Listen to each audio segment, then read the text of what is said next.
Indigenous Rights Radio, because knowledge is power.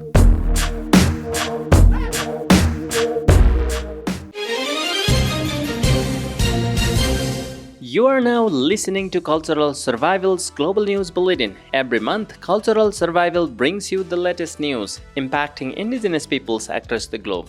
This December edition features important stories from Europe, North, Central and South America, Africa, Asia and beyond. Starting news from USA.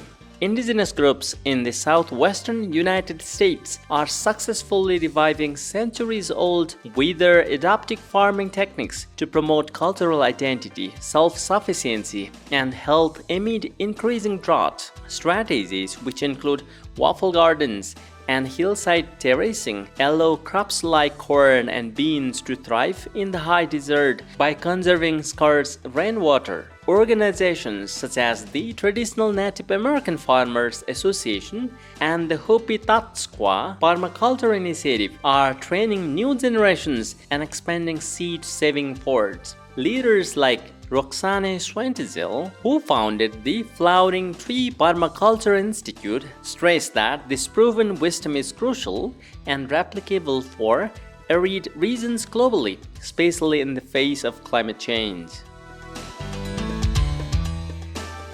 Now news from Canada. In a significant move towards reconciliation, the Vatican on 15th November formally returned 62 artifacts connected to Canada's Indigenous peoples to the country's Catholic bishops. Pope Leo XIV gifted the objects, which were originally sent to Rome for the 1925 exhibition, to the Canadian Conference of Catholic Bishops. The Canadian Conference of Catholic Bishops confirmed it will transfer the collection to national Indigenous organizations to ensure the items are reunited with their original communities. This repatriation follows the late Pope Francis' historic 2022 apology for the Catholic Church's role in Canada's residential school system, marking a concrete sign of dialogue, respect and fraternity, and a crucial step towards truth and justice.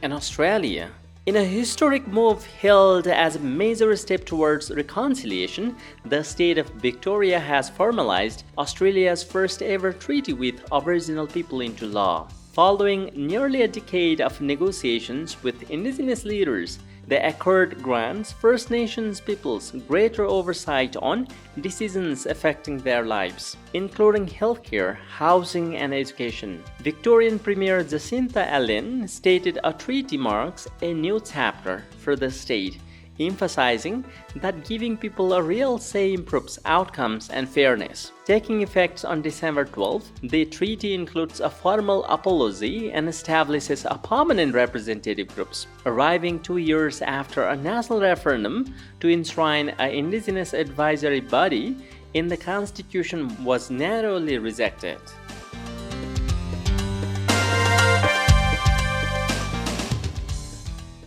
Now news from Africa. Starting from Kenya. In southern Kenya, a group of 64 private Nasulai Maasai Conservancy landowners have joined forces to lease their lands, refusing fences and external sales, and reclaim a vital wildlife corridor surrounding the Masai Mara National Reserve. Established in 2016, Nasulai has transformed 2,400 hectares of degraded Dust Bowl land into a thriving habitat, with lush grasslands and revived rivers attracting giraffes, zebras, wild beasts, elephants, and other wildlife. Satellite data shows increased vegetation since 2016, and the conservancy now forms a key link in a Mara-Serengeti migration route, enabling both livestock grazing and wildlife movement, a rare balance of culture, conservation, and community livelihoods. Staying in Kenya. The African Court on Human and People's Rights has ordered the government of Kenya to pay roughly $1.3 million in compensation to the Ogiek people and to legally recognize and restore their ancestral lands in the Mau Forest, a ruling that will also grant them collective land titles, establish a community development fund, and require full consultation with the Ogaik on any future land and conservation. Despite previous judgments in 2017 and 2022, the court found that Kenya had not properly honored its obligations, including payments or formal land restitution, prompting this decisive order.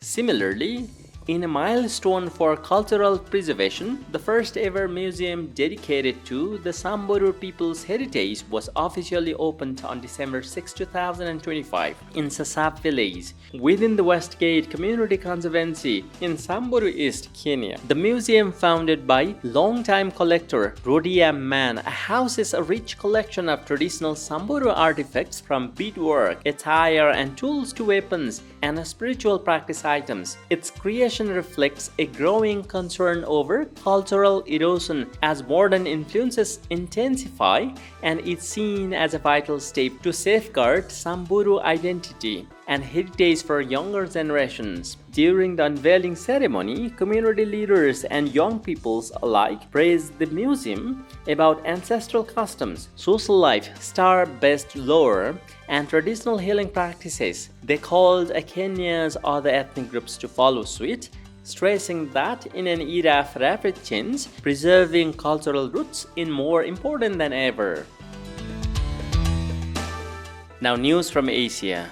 In Nepal, the Lawyers Association for Human Rights of Nepalese Indigenous Peoples has been honored with the 2025 Human Rights and Business Award, announced on November 24, 2025 in Geneva at the United Nations Forum on Business and Human Rights. This global recognition celebrates the organization's 3 decades of relentless work alongside grassroots indigenous communities in Nepal. Since its founding, Lawyers Association for Human Rights of Nepalese Indigenous Peoples has provided legal aid, conducted strategic litigation, and spearheaded advocacy to defend the human rights of indigenous peoples and secure justice and remedies for harm caused by corporate and government actions. The award pays tribute to their success in amplifying indigenous voices and ensuring accountability where economic interests have historically overridden fundamental rights. In Cambodia, the Cape Province, Cambodia, Namonkura Sword Film Festival for Young Asian Indigenous Peoples has opened its second edition, themed Anchored in Hope with Our Ancestral Territories. The festival, organized by Don Bosco Technical School in collaboration with Roots Catholic Network of Indigenous Peoples of Asia, brought together indigenous students from communities including Zarai, Bunong, and Tampon, offering them a platform to tell their stories about lands, identity, and traditions. The opening was marked by a memorial mass, a traditional dinner, and bonfire with ancestral dances, symbolic acts affirming cultural resilience after centuries of a struggle. Advocates at the festival stressed that indigenous territories represent more than land. They carry memory, identity, and hope for future generations. Through films, youth are reclaiming their heritage and using storytelling as a tool for recognition and respect. Now, news from Latin and South America. Starting from Brazil.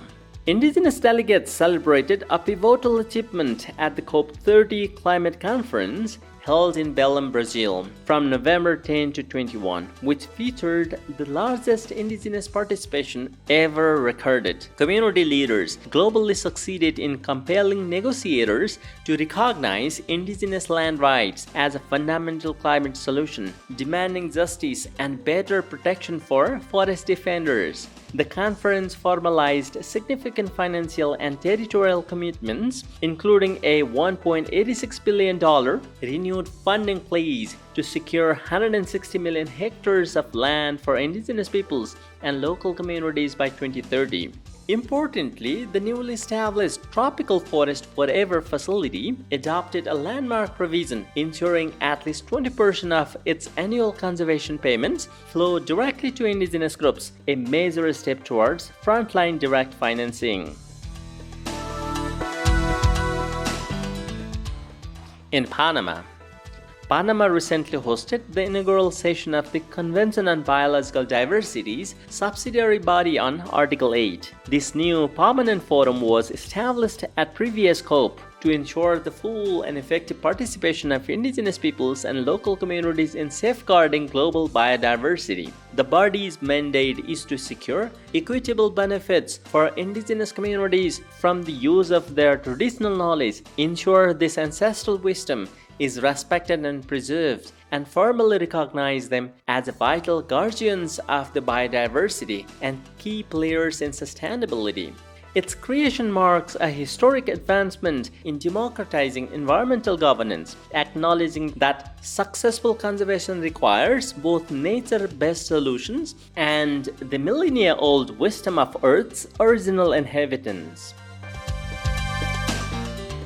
In Peru, Olivia Bisatirco, a prominent indigenous leader, has been honored with the 2025 Global Award for Environmental and Climate Justice, claiming the prize for Latin America. She was chosen from distinguished fields of 22 international nominees spanning 6 continental regions, including Africa, Asia, Europe, and North America. Tirco currently serves as the president of Autonomous Territorial Government of the Zapra Nation in Peru. Since assuming her leadership role in mid-2022, she has spearheaded a steadfast resistance movement against destructive extractive industries and championed the demand for environmental damage remediation with Zapra lands. The prestigious international prize, established in 2025 by the Vienna-based forum Eco-Social Transformations Organizations, specifically recognizes individuals who demonstrate an exceptional dedication to environmental protection, species preservation, and climate justice, often facing substantial personal danger for their efforts.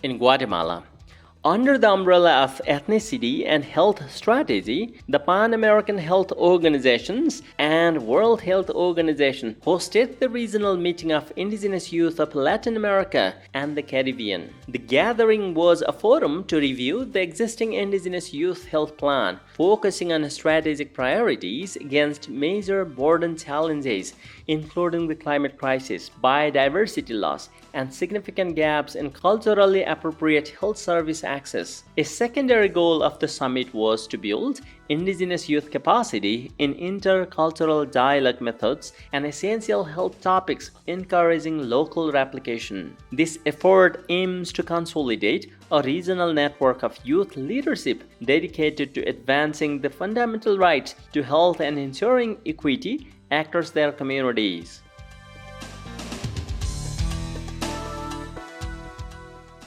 In Ecuador, the Confederation of Indigenous Nationalities of Ecuador and allied organizations convened a press conference to celebrate the decisive no-vote victory after the November 16 popular consultation and referendum results were finalized. The leaders characterized the outcome as a firm rejection of President Daniel Nobo's perceived authoritarianism, simultaneously criticizing the government's expenditure of public funds on a campaign that failed to secure its desired results. The Confederation of Indigenous Nationalities of Ecuador President Marlon Vargas stated, "The win sends a clear message against political persecution and the reported killings of protesters, paying tribute to those lost during the recent national strike." In honor of that struggle, Vargas asserted, quote, "The people sacrificed and delivered resounding no in this consultation," unquote. In Colombia, the National Commission for Indigenous Communication launched the 15th annual Wayu Film and Video Festival, a key cultural forum that has consistently reinforced media and dialogue within native lands. This unique festival, born from the Wayu people's own dreams and vision, has become a pivotal vehicle for creation and memory, affirming the ancestral word and the true power of indigenous audiovisual narrative. Riohacha, the capital of La Guira, served as a vital meeting point for indigenous communicators, audiovisual producers, traditional authorities, organizations, and local community. For 3 days, the stories and cinema from the Wayuu territory took the central position, creating a space for dialogue, reconciliation, and wider circulation of indigenous productions to strengthen cultural identity. The National Commission for Indigenous Communication particularly highlighted the commitment of the Wayuu People's Communication Network to leading this exhibition, which strengthens narrative sovereignty, cultural safeguarding, and essential right to communication when viewed from an indigenous perspective. That is all for this edition of Cultural Survival's Global News Bulletin. Stay tuned for our next broadcast. For more information on the rights of indigenous peoples, visit cs.org and follow Cultural Survival on Facebook, Instagram, LinkedIn, Threads, and Blue Sky. If you found this program valuable, subscribe to our YouTube channel and leave us a 5-star review on Spotify. You can also follow us on TikTok at Radio Derecho Indigenous.